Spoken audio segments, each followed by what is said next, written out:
This is the Janet Killeen Books podcast.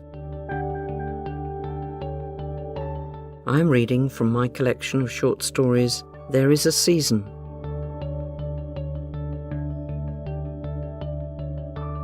This story is called The Excursion.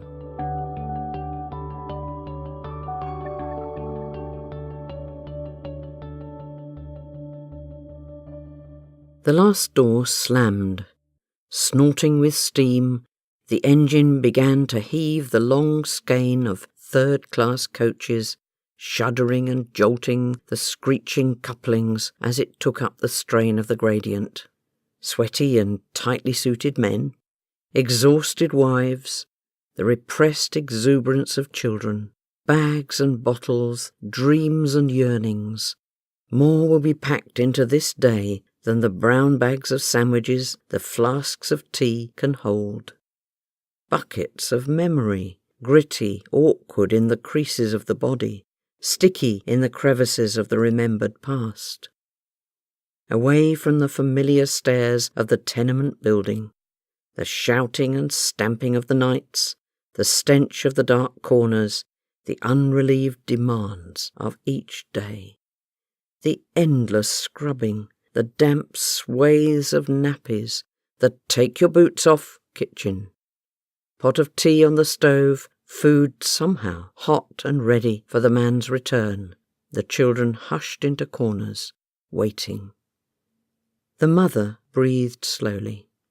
Today was a safe day, without blows or shouting, and for a little while the bairns could run free and taste a different air. She would let that sea and that air touch kindly the varicose legs and the weary arms, and rest her cavernous body on sand that would embrace her without demand. For a moment she would see herself in the play of her children. Turning, she might glimpse the strong neck and shoulders of the man, and remember in a thrill of unexpected awakening the long-ago fumbled gestures that had bound her to him. He was, she knew, a stranger to her now. Some deep churning of bitter discontent, driving him to words and sometimes blows of blind and shamed anger. The child moved along the shoreline, touching with her toes the castaway bladderwrack and the red fronds of weed from deeper waters. The tiny grit of broken shells and pebbles held her gaze, and the sea paused for a whole moment before lacing and lapping her feet and ankles. Her brothers ran free, calling and shrieking with a ball between them. Far up the beach lay her mother, surrounded by the scattered wreck of crusts and bottles, clothes and towels. Along the line of the sea, she saw her distant father. He stumbled, bent, and then straightened, trousers rolled to knee, red braces holding in a collarless shirt. Found on her own delicate journey, she tiptoed to the very edge of the sea, retreating and following its rhythm and gathering its offerings. A cluster of pebbles rubbed to a jewelled shine, a crab's knobbly claw, pink and black, a single strand of coarse rope, shells shaped like the nails of her own feet.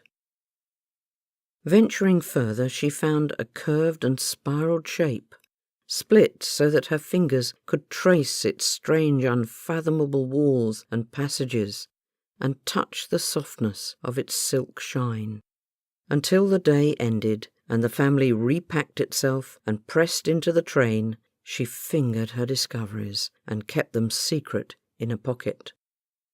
All the way home she slept, cramped against her brothers, withdrawn from the weary and irritable rumbling of her parents.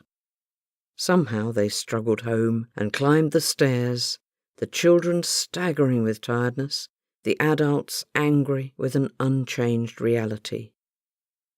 Pulling her clothes over her head, her hoard of shells and sea treasure fell and smashed and scattered on the stone floor before the kitchen range. Her mother seized a broom and swept away the rubbish of the day, not seeing the child's face turn to desolation, and then too angry and ashamed to offer comfort to her gasps of distress. Early next morning, she heard her father rise for work. His heavy boots stamped at the door as he waited. Shivering, she got up and slid round the edge of the kitchen door, avoiding his habitual anger. He saw her and paused, her huge and shadowed eyes mirrored to him, his own emptiness before it had turned to rage. "Here, lass," he said, "take it." He drew from his pocket and held out to her a shell, whole and perfect, spiralling from the bell of its coral mouth to a point. "I kept it for thee. If thou listens, thou can hear the sea. Always." You have been listening to The Excursion. From the book There Is a Season. Read by the author Janet Killeen and produced by Duncan P.B. For more stories, please subscribe on iTunes or from wherever you get your podcasts.